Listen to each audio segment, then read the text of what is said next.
Tem uma igreja saudável perto de você? Não? Então, prepare-se para você mudar de cidade. Eu tô aqui hoje para falar um pouco sobre as marcas de uma igreja saudável. Tem um clichê que se fala por aí, que uma igreja saudável é aquela onde tem a pregação do evangelho, a administração correta dos sacramentos e a disciplina eclesiástica. É óbvio que essas marcas elas são importantes, mas elas são muito genéricas. Até porque a administração correta dos sacramentos.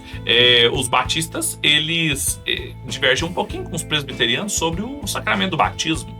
Há alguns também sobre a ceia, é um memorial, presidência real, o que é. Então, é muito amplo.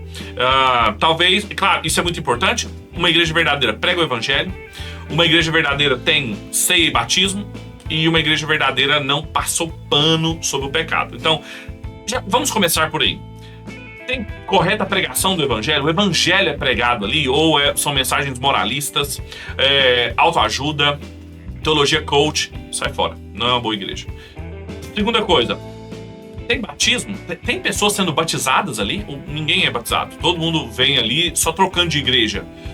Tem pessoas sendo evangelizadas e batizadas, sejam crianças ou adultos? Terceira coisa, como é que é a ceia na igreja? Ela ocupa um lugar central no culto? Ou ela é marginalizada, feita de qualquer jeito, trocam os elementos da ceia? E o pecado? Como é que o pecado é tratado, né? As pessoas passam pano, tem só uns pecados que são condenados, outros não, ninguém fica sabendo de nada. Esses são os sinais. Agora veja, tem mais. Primeiro, como é que a liderança da igreja está centralizada na mão de uma pessoa só? Ou tem um conselho de pessoas? Pode ser um conselho de pastores, pode ser um conselho de presbíteros, mas tem um conselho mesmo, é uma diretoria, é o pessoal que manda. Como é que é? Está centrado numa figura só ou em diversas pessoas? Como é que essa igreja lida com dinheiro? Ela é transparente no trato dela com o dinheiro?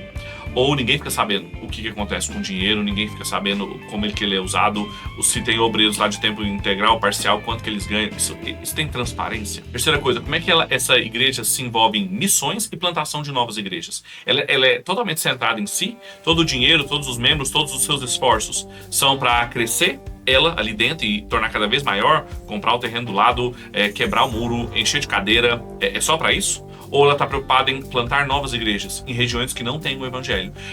Ajudar, sustentar ou pelo menos auxiliar missionários ao redor do mundo? Essa é uma preocupação. Como que ela forma os seus novos líderes? Ela está preocupada em formar novos líderes? Ela está preocupada em mandar pessoas para o seminário para serem pastores? Ela está preocupada em formar novos presbíteros, novos diáconos? Ou as pessoas estão se perpetuando ao longo do tempo ali na igreja? Como as crianças são tratadas na igreja? Independentemente se elas vão ficar no culto, se elas vão para um ministério infantil, as crianças são bem tratadas, as crianças são importantes, elas são membros da igreja, elas são pastoreadas, elas são visitadas. Como que as crianças são tratadas ali? E em terceiro e último lugar, eu colocaria também como que a pessoa é pastoreada ali, como que o adulto tem acesso ao seu pastor, ele precisa do seu pastor, ele tem o telefone do pastor, ou é uma pessoa inacessível, é uma pessoa que você não pode contar com ela, você está passando um problema difícil. É claro, às vezes os pastores não adivinham as coisas que estão acontecendo, mas se você falar, mesmo assim, ele não vai. Bem, essas são algumas marcas importantes para uma igreja saudável. Teriam outras, a gente poderia se lembrar, mas eu julgo que essas são fundamentais, porque elas envolvem o que é mínimo na igreja: culto, a liderança, a gestão financeira. E antigamente eu tinha mais pudor para falar para uma pessoa deixar locais aonde ela está que não são verdadeiros. Eu ficava pensando assim, não, insista mais, fale com o seu pastor, fale com a liderança, ajude-os a crescer e se tornar mais saudáveis. Mas muitas vezes os pastores, a liderança e as pessoas que estão conduzindo essas coisas, elas não estão querendo aprender, infelizmente. E eu acho que todo mundo tem o direito de ser pastoreado. Todo mundo tem o direito de, numa comunidade, ter transparência nos processos, o pecado não ser menosprezado, e os nossos filhos estar numa igreja séria, saudável, tem desdobramento para eles também, para nós, para nossa saúde. Muito ceticismo, muito amargor que as pessoas têm com a igreja é porque elas passaram anos e anos e anos da sua vida em igrejas não saudáveis. Então não faça isso. Se você mora em uma cidade, inclusive, que não tem uma igreja saudável, pense seriamente em mudar dessa cidade. A igreja é muito mais importante do que o seu trabalho, do que o seu convívio com as pessoas daquela sociedade. A igreja é o centro da sua existência, é o culto ao seu Senhor. E você está num lugar que cultua tudo errado, que a teologia do culto, os elementos do culto são todos assim, estranhos às escrituras. Tome cuidado, igreja é uma coisa muito séria. Ter uma igreja saudável é um privilégio. Saiba que você tem muita responsabilidade também nesse processo.